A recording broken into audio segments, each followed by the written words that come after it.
Papakasalan. Ay, ito pa tayo. Ha? Doon na lang sa dulo. Pag tinatanong kita tungkol sa kasal, mukhang lumalayo ka, mukhang wala ka ng balak pakasalan ako. Ito na ang part 3 mga idol. Kaya tara, let's go!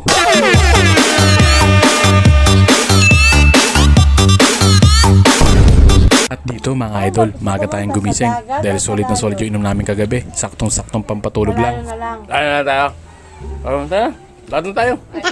Tataga tayo, no? At ngayong umaga mga idol, pupunta tayo sa palengke dahil naubos na yung pagkain namin. Kasama ba? At ito na nga mga idol, pupunta na tayo sa palengke para mamili ulit ng mga pagkain mga idol.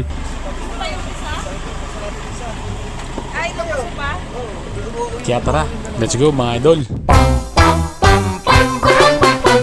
She was afraid to come out of the locker. She wasn't nervous as she could be. She was afraid to come out of the locker. She was afraid that somebody would say 2, 3, 4, tell the people what you want. Ayun na nga mga idol, nandito na tayo sa palengke. At ito si Mrs. Umi-spot na pala ng mga ukay-ukay ito mga idol.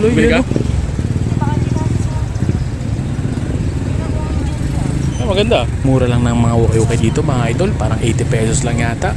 Dalawa, 150. At syempre, hindi tayo papauli dyan. Kaya tara, bumili rin tayo mga idol. Ito sa akin tayo, dalawa na lang. Uy, sana all. Kami, nakuha na. Sige, kuha. May discount tayo pag tatlo? Huwag kayo iiyak. 70. At ayun na nga, binigyan pa tayo ni ate ng discount. 70 na lang daw yung isa. At ito na nga mga idol, nandito na tayo sa palengke ng Bulinaw. Yan, ang laki ng palengke nila dito mga idol. Dami rin may bibili.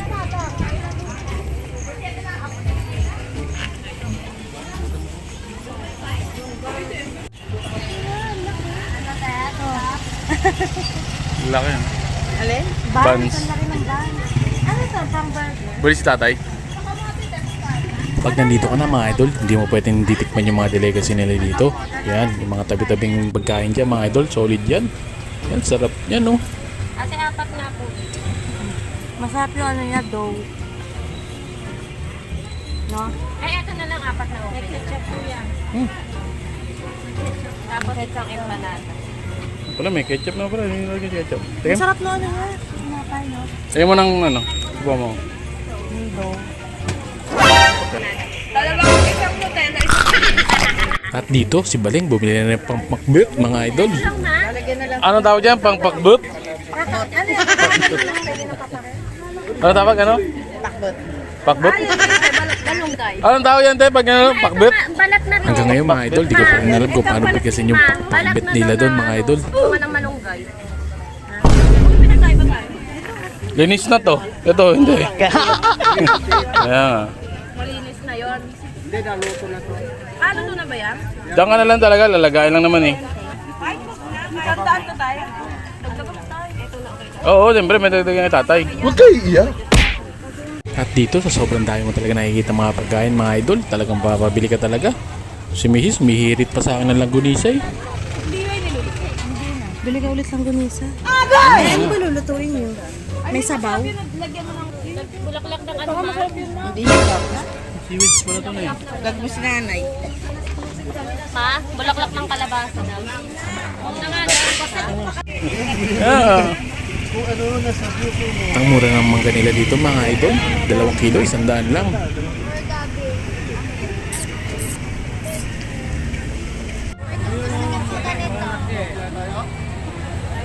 Pabaliktad pag ano, ha? Yan. Yan, hulmang-hulmang. Nakabili ka na ng bagoong. Siya, marunong ka naman yan. Ano luto? Pinagongan. Hindi, yung ano eh, pakbert. Pakbet. Sariwa talaga mga idol yung mga paninda nila dito. Ano din yung pa? Ay, luto na to, te. Magkano to? Ito yung pagkakain na po yan, madam. Naanak mo? Oo, sigarilyas. Eh, yung ganyan kasoy, magkano? 60 kilo. Yan, masarap yan sa pakbert. At dito mga idol, meron din pala silang tinda mga kakanin. Ano to tayo, Yema? Uy, sana all. Lalagyan natin yung ano ito. At pumunta naman tayo dito sa bilihan ng mga isda at mga karne mga idol. Dito, solid na solid dito. Ang dami nilang mga isda dito. Ang lalaki rin mga idol. Ano bibili mo, Joy? Lagay mo nga yung ano sa bag mo. Huwag mo nga makapapit sila. 200 sa kanila. At dito mga idol, meron din pala silang tindang pusit lapis dito. Pusit sa... Ang laki ng isda na yun, no? Sarap na pa nga doon. Hindi, yung ano nga doon. Ay, wala. Dito yan lang. Ay, na lang yan. Ayun, may mga doon. Naman yan natin. Masarap din yan. Hindi, ano to? Ang tawag yan yung... Yan nga At dito mga idol, meron ka rin talaga pambibiling mga isdang pang ihaw dito mga idol. Malalaki rin, tsaka matataba, tsaka sariwan-sariwa.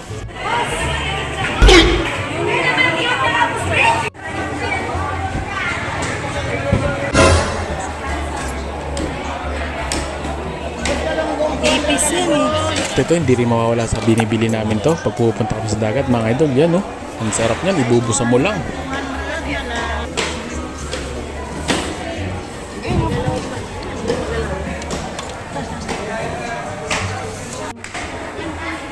Hoy, Bi! Lapit ka na mo. Ulo? Ayun ba? 200 po. Biruin mo mga idol, yung ulo ng isda, 200 pesos lang, 1 kilo. Ulo to yan, sigang?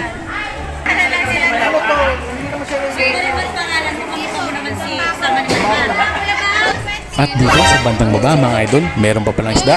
Si Pulgoso? Hindi. Isa. Sino? Ang dami talagang mga sariwang isda dito mga idol oh. Yan yun oh. Magkano sa ganyan? 400 daw. Saan kanino ba? At ayun na nga mga idol, natapos na din tayo sa pamimili.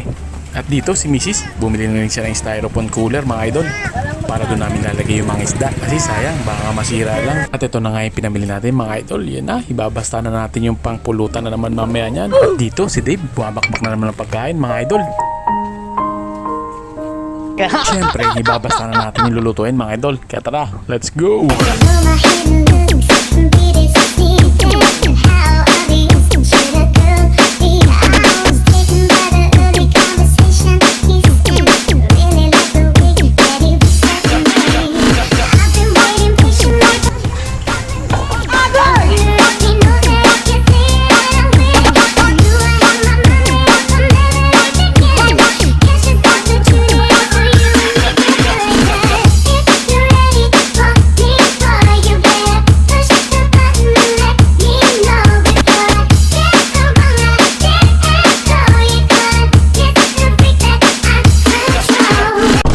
Sarap yan, Telok.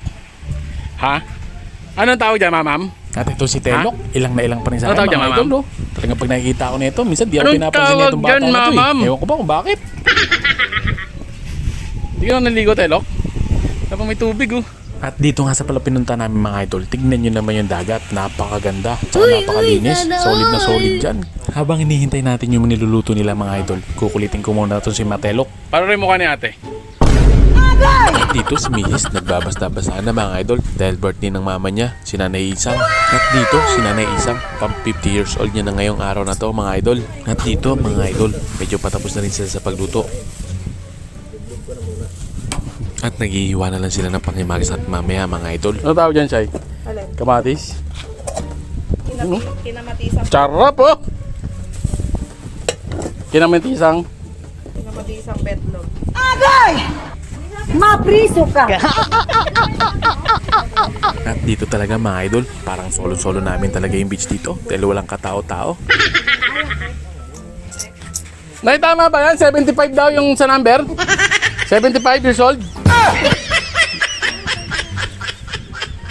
At dito mga idol, medyo malapit-lapit na rin tayong kumain. Bagong biyak na buko. Na ano pa to? May laman ba to? Kaya galing to? Kay Joy? Tapos lang daw eh. Pudpud na buko. Agay! Huwag kayo iiyak. At dito, nagmumuni-muni nila kami mga idol dahil medyo malapit-lapit na may kumain, hinihintay na lang yung iba. Nakang... At ito na rin pala mga idol, dumating na rin pala yung may-ari ng beach. Nako.